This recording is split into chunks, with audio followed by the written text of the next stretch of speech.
Bonjour à toutes et bonjour à tous, bienvenue sur objectivemoto.com.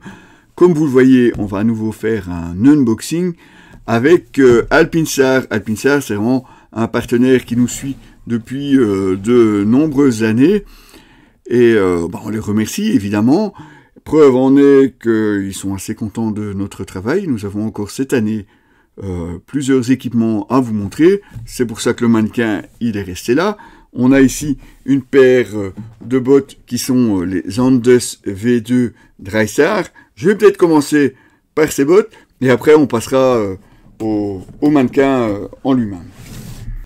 Alors, comme je vous le disais, voici les Andes V2 Drystar de chez Alpinsar.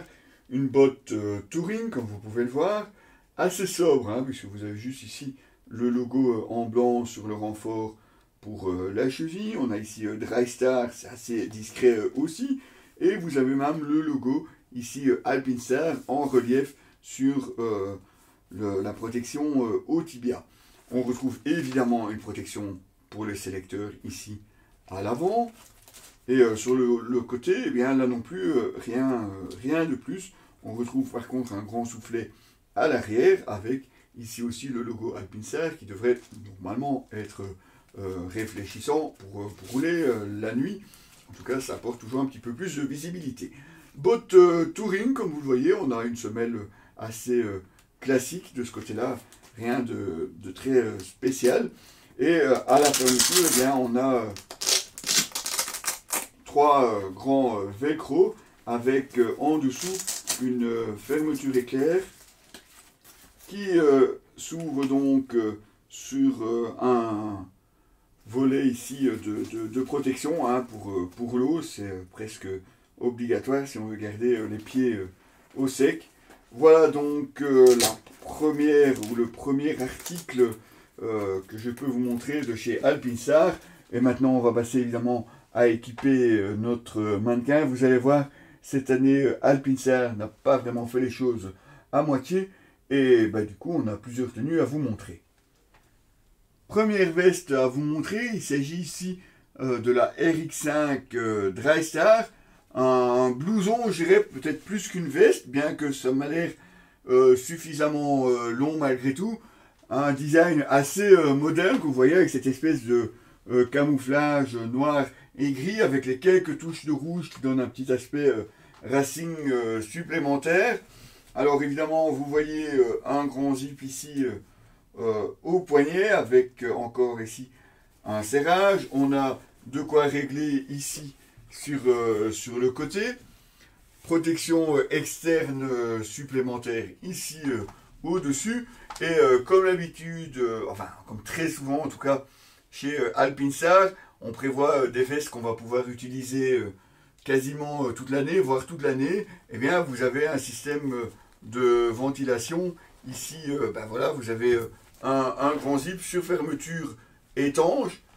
Et vous pouvez même, vous voyez une petite pression ici sur l'avant, eh bien on peut même le garder ouvert, histoire d'être certain d'avoir de l'air frais à l'intérieur de la veste. On retrouve aussi un col qui se ferme ici sur velcro. Et sous le rabat, vous voyez ici assez large, simplement une fermeture éclair traditionnelle. À l'intérieur, eh bien, vous avez une doublure thermique ici, qui devrait vous permettre de vous tenir au chaud. Donc les protections forcément aux coudes et aux épaules. Par contre, pas de dorsale fournie avec la veste. À l'arrière, on retrouve le même design qu'à l'avant, donc cette espèce de camouflage, et vous avez aussi deux fermetures ici pour la ventilation. Donc voici un des premiers essais veste de chez Alpinsar. Il s'agit donc de la RX5 Drystar. On la change directement pour la deuxième veste. La deuxième veste qu'on vous propose cette année en essai, il s'agit de la Bogota Pro Drystar. Et là, on est clairement sur une veste touring et ma foi aussi très technologique. on est sur, pas le tout haut de gamme, mais quand même sur une veste vraiment touring prévue pour être utilisée toute l'année. Et on le voit, hein, on a vraiment toutes les fonctionnalités qui sont prévues et pensées pour le touring. Notamment, ben, ici vous voyez les grands zips, ben, c'est une poche en dessous. Poche donc forcément avec une fermeture étanche. On en a une deuxième ici sous le rabat qui se ferme par pression. Donc ici on a une deuxième poche.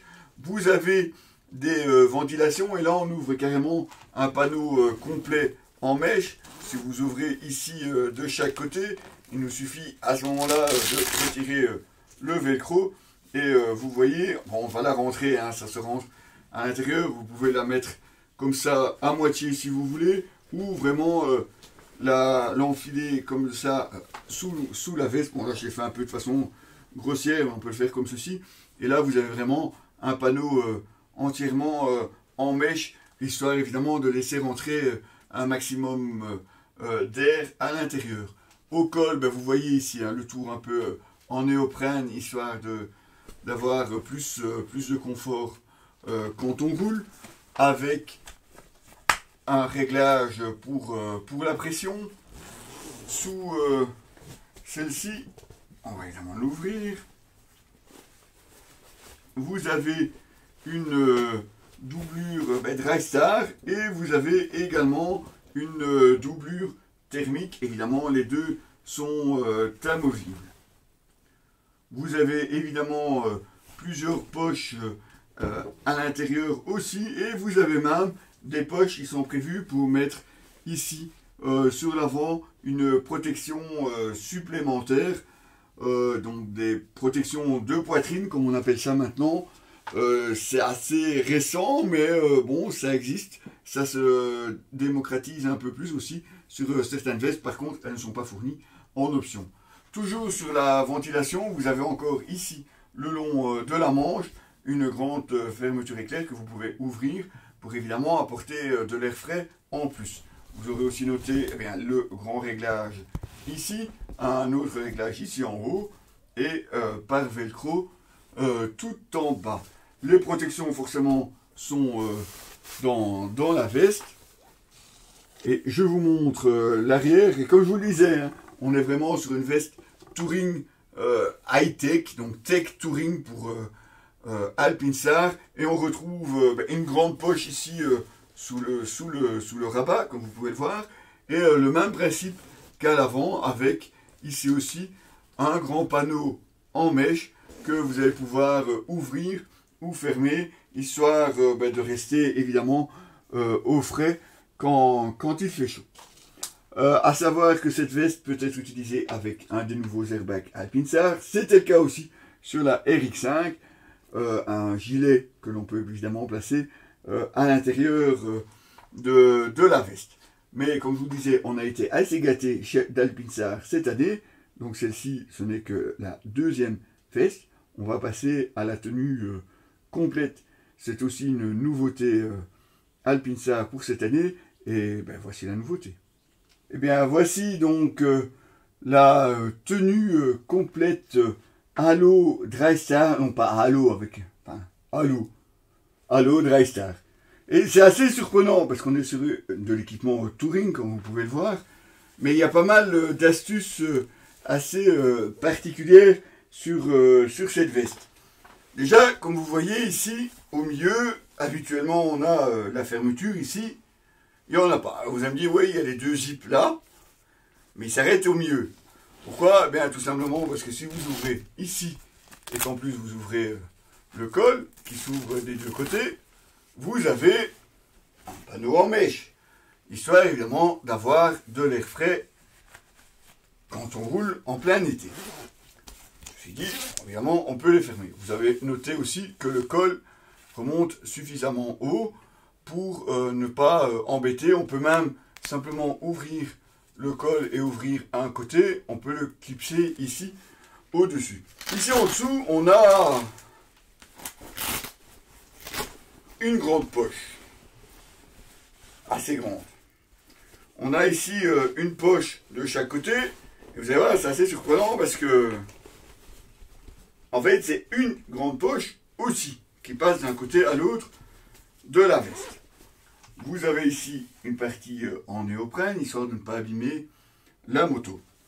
Réglages multiples, comme on a l'habitude sur les vestes touring.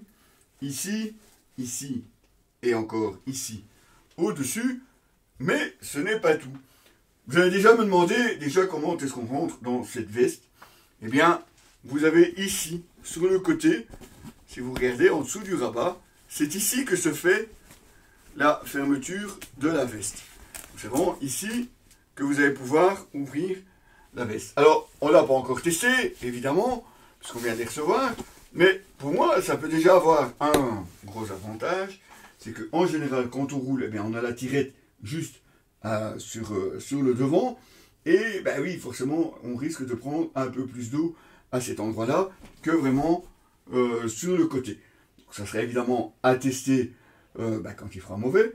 On verra évidemment ce que ça donnera, mais ça m'a l'air assez original et c'est pas tout. Si vous regardez ici en dessous, vous voyez, il y a une fermeture éclair ici en dessous de la manche. Et non, c'est pas une aération, c'est pire que ça. Enfin, pire. Ou mieux. C'est selon, on verra. Si vous ouvrez tout le zip, vous allez voir, on a directement la protection ici à l'épaule. Pourquoi? Eh bien parce qu'en fait, on peut enlever toute la manche, toute cette partie-ci, et vous gardez une partie avec les protections sur du mesh. Donc en plein été, ou si vraiment vous roulez, que vous faites pas mal d'efforts, en enduro notamment,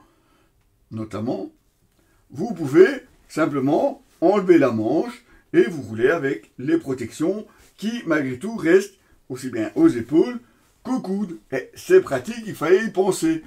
Ceci dit, évidemment, je noterai évidemment dans l'article, mais j'ai noté néanmoins qu'il y a une petite différence sur la sécurité. Vous n'avez pas le même niveau de sécurité avec ou sans les manches, ce qui est un petit peu normal. Je vais vous montrer quand même le dos de cette veste à l'eau. Vous voyez, on a le même principe avec une grande poche ici, par contre, qui ne ferme pas, les deux ouvertures pour pouvoir ouvrir un panneau en mèche. De ce côté-là, ça peut être pratique aussi. Alors, comme je vous le disais, on a été gâtés puisqu'on a reçu le pantalon qui va avec la veste, avec vraiment le même principe. On a des grandes poches. On a ici l'ouverture d'un panneau entier, ici en mèche, sur la cuisse, histoire évidemment de pouvoir se rafraîchir en plein été. Et alors je vous montre quand même le genou. Aussi ici, protection supplémentaire sur l'avant du genou. Et même ici sur l'intérieur où vous avez carrément une pièce en cuir qui viendra évidemment protéger l'entrejambe sur les motos et éviter d'avoir trop de frottement en roulant. Alors ça c'est vraiment une tenue complète à l'eau Dry Star qu'on essaiera évidemment, que vous retrouverez ici à l'essai, aussi bien en vidéo que sur notre site. Et Alpinstar a mis la petite cerise sur le gâteau. Vous allez voir, on a encore une veste en plus à vous montrer. La cerise sur le gâteau, c'est cette Sherpa Hoodies. C'est un petit peu surprenant, parce que bon, c'est vrai qu'elle fait partie de leur nouveauté. On ne l'attendait pas forcément, mais c'est pas grave, on va la tester. C'est assez sympa comme veste. Et c'est aussi assez différent de ce qu'on a l'habitude. Ici, ne cherchez pas la fermeture. Il n'y en a pas. Il n'y en a pas. Vous avez bien ici qui peut s'ouvrir jusqu'au logo Alpinstar. Ou comme ça, on peut éventuellement prendre de l'air frais. Vous avez ici une très grande poche. Alors, je ne sais pas, hein, mais si vous chargez tout ça, à mon avis, ça va faire assez lourd. Et à l'avant, on retrouve à nouveau une poche qui fait les deux côtés de la veste. Par contre, voilà, comme je vous disais, il n'y a pas d'autre fermeture. Et non, ça s'enfile comme un pull. Simplement, vous devez la passer comme ça au-dessus. Alors évidemment, impossible de la retirer à mon avis si vous ne retirez pas le casque, forcément. Bon, en même temps, retirer sa veste et garder son casque, ça me paraît un petit peu bizarre. Mais bon, pourquoi pas, c'est un nouveau style. Puis ça nous permettra forcément d'avoir une meilleure protection contre le vent et contre l'eau. Vous avez vu, il y a les petits passants, hein, parce que vous avez ici à l'arrière, vous voyez, vous avez une capuche qui n'est pas amovible, elle fait vraiment partie intégrante de la veste. Et par contre, rien du tout dans le dos. On n'a pas non plus la dorsale qui est fournie avec. Vous avez bien entendu les protections qui sont très très souples maintenant sur les épaules et les coudes. Donc voici, c'est donc la Sherpa Woody, c'est la dernière veste que nous avons reçue de chez Alpinstar. Vous retrouverez bien entendu tous les essais de ce que je viens de vous présenter sur notre site www.objectif-moto.com et certains évidemment ici même en vidéo, en tout cas sur notre site et sur notre page Facebook. Là évidemment vous aurez le plaisir de retrouver tous ces essais. Encore une fois, merci à Alpinstar pour leur confiance et on se retrouve nous très bientôt pour un nouvel unboxing.